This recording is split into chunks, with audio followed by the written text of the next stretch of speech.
சொல்லக்கூடிய மலர்களை எல்லாம் கொண்டு வந்து அங்கே அவருடைய பாதத்தை துலக்கி பட்டால் எழுதுவட்டி பன்னீரால் பாகம் துலக்கி பாதத்திலே விழுந்து வணங்க வருகின்றார்.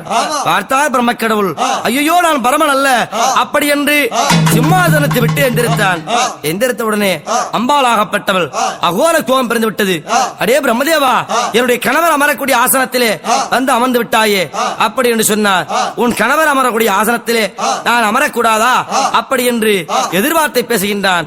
அன்னையாகப்பட்டவள் கோபித்துக் கொண்டு அந்த புறத்திலே போய் அமர்ந்தாரா.